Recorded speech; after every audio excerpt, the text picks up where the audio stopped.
Lakshmi's YouTube శ్రోతలకు స్వాగతం. ఈరోజు మీకు వినిపిస్తున్న కథ బంగారు గొర్రె. చిన్నరాణి అసూయ వల్ల ఎంత చెడు జరిగిందనేది ఈ కథలో మనం తెలుసుకుంటాము. నా ఛానల్ సబ్స్క్రైబ్ చేయండి, లైక్, షేర్ చేయండి. Thank you.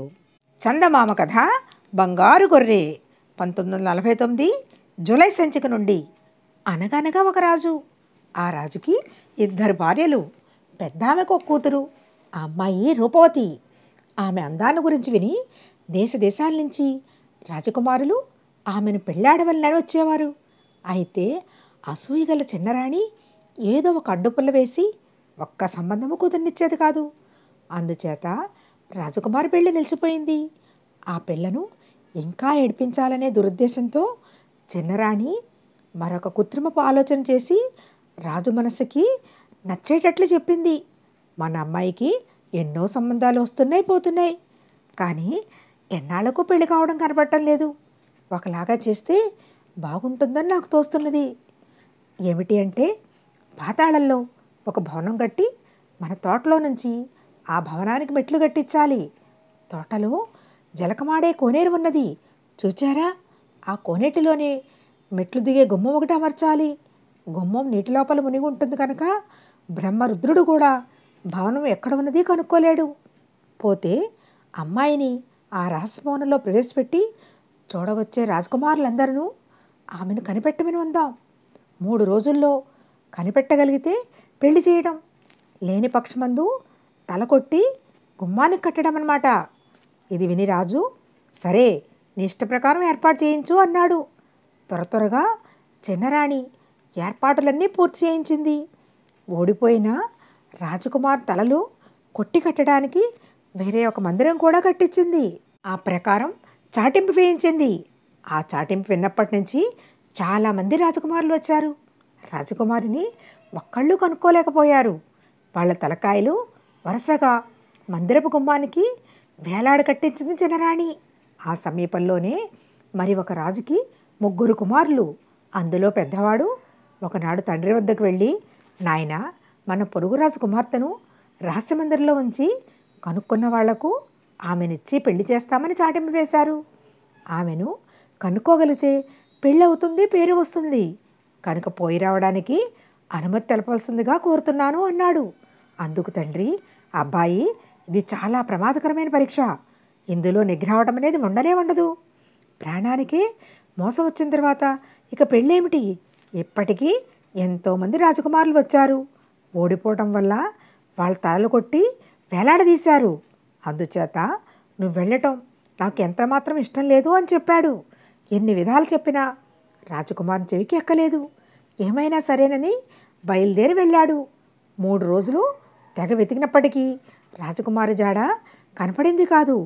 గడువు దాటగానే తక్కిన రాజకుమారుల తలలతో పాటు అతని తల కూడా గుమ్మానికి వేలగట్టారు. ఇతను ఎన్నాళ్లకు ఇంటికి రాకపోవడం చూసి చనిపోయి ఉంటాడని తల్లిదండ్రులు నిశ్చయించుకున్నారు. రెండవవాడు కూడా స్వయంవరం పోయి వస్తానని అన్నాడు. తండ్రి వద్దని చెప్పినా వెనక ప్రయాణమై వెళ్ళాడు. ఇతను కూడా పరీక్షలో నెగ్గలేకపోయేసరికి తల కొట్టి గుమ్మానికి కట్టారు. కొన్నాళ్ళు చూచి కడసరివాడు కూడా బయలుదేరాడు. కొడుకులిద్దరూ చనిపోవడం వల్ల విచారంతో తండ్రి పోవద్దని మరీ చెప్పాడు. కానీ చిన్నవాడు ఆ మాటను చెవిని పెట్టక ప్రయాణమైనాడు. చిన్నవాడు చాలా తెలివైనవాడు, యుక్తిపరుడును. దారిలో ఒక పట్టణం చేరుకొని అక్కడ పేరుపడిన ఒక బంగారు పనివాని వద్దకు వెళ్ళాడు. వాని చేతికి 2 సంచీల బంగారం ఇచ్చి దానితో తను పట్టేంత ఆకృతిలో ఒక అందమైన గొర్రె విగ్రహం చేయమని చెప్పాడు. మర్నాటి ఉదయానికల్లా బంగారు గొర్రె తయారైంది. అది చూసి చిన్నవాడు సంతోషించి, ఓయి పనివాడా, విగ్రహం చాలా బాగా ఉన్నది. దీనిని రాజుగారి వద్దకు తీసుకుపోయి ఇది రాజకుమారికి బహుమానంగా తెచ్చానండి అని చెప్పు అని పనివానితో చెప్పి ఎవళ్ళూ చూడకుండా తను ఆ విగ్రహంలో తాగాడు. అద్భుతమైన ఆ విగ్రహాన్ని చూసి రాజుగారు చాలా మెచ్చుకొని పనివానికి 10,000 వరహాలు ఇచ్చారు. రాజాజ్ఞ ప్రకారం ఆ గొర్రెను తక్షణమే రాజకుమారి ఉండే రహస్య మందిరానికి తీసుకుపోయి ఒక పెద్ద మేజా పైన పెట్టారు. ఈ అపురూపమైన విగ్రహాన్ని చూసి ఆమె చాలా ఆనందించింది.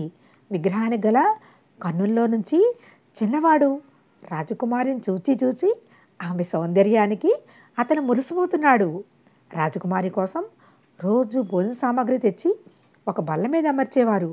విగ్రహంలోని చిన్నవాడు ఆకలికి తాళలేక అర్ధరాత్రి వేళ బయటకు వచ్చి రాజకుమారి వదిలిన పదార్థాలన్నీ తినివేసి మళ్ళీ ఎప్పటిలాగే విగ్రహంలో దూరిపోయేవాడు.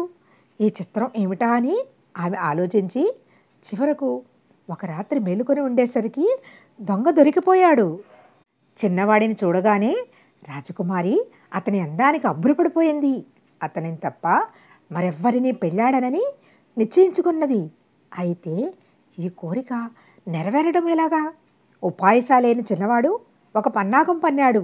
అతను చెప్పిన ప్రకారం రాజకుమారి గొర్రెకాలు ఒకటి విరక్కొట్టి ఆ విగ్రహాన్ని మరమ్మత్తుకు పంపమని తండ్రికి కబురు పెట్టింది. విగ్రహాన్ని తీసుకుపోయేటప్పుడు చిన్నవాడు దాని లోపల దూరి బయటకు వచ్చేశాడు. ఈసారి బంగారు పనివానితో విగ్రహానికి కాలు మరమ్మత్తు చేసి ఖాళీగా పంపివేయి అని చెప్పాడు.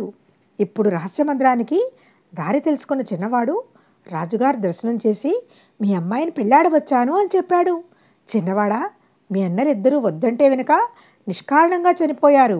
ఈ పరీక్ష ప్రమాదమైనది, వద్దు నాయనా అని అనేక విధాలా బోధించాడు. కానీ చిన్నవాడు లొంగలేదు. ఏమీ ఎరగనట్టు పచారు చేస్తూ చిన్నవాడు తోటలోకి వెళ్ళాడు. చిన్నరాణి నీడలాగా అతని వెంట ఉంటూనే ఉంది. చిన్నవాడు కొలను వద్దకు వెళ్ళాడు. ఆ నీరు తోడించి వేయమన్నాడు. రాణి అతన్ని ఆటంకపరిపోయింది. కానీ వీలు కాలేదు. నీరు తీసివేశారు. ద్వారం తెరువు అన్నాడు చిన్నవాడు. రాణి తెరవక తప్పింది కాదు. ఇద్దరు మెట్లు దిగారు. ఇక రహస్యమందిరం ప్రవేశిస్తారనగా అబ్బాయి ఇక్కడే ఉండు, 5 నిమిషాల్లో వచ్చి నిన్ను తీసుకువెళ్తానని చెప్పి రాణి లోపలికి పోయింది. రాణి మళ్ళీ ఒక యుక్తి పన్నింది. రాజకుమారికి తక్కిన చెలికెత్తలకు తేడా తెలియకుండా అందరి చేత ఒకే మోస్తరు దుస్తులు వేయించింది. చిన్నవాని వద్దకు వచ్చి అబ్బాయి ఇందులో రాజకుమారి ఎవరో తెలుసుకోగలిగితే ఆమెను నీకిచ్చి పెళ్లి చేస్తాము, లేకుంటే తలకొట్టి గుమ్మానికి కడతాము అన్నది. ఇదివరకు పరిచయం ఉన్నది కనుక రాజకుమారి ఫలానాని అతనికి తెలియనే తెలుసు. అయినా చిన్నరాణికి జవాబు చెప్పడానికి ఆమె యుక్తికి మించిన యుక్తి చేశాడు.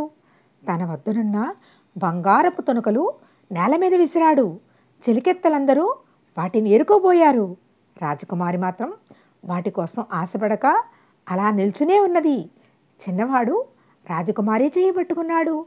ఇదంతా కనిపెట్టి చూస్తున్న రాజు చిన్నవానికి రాజకుమారికి పూలదండలు వేసి దీవించాడు.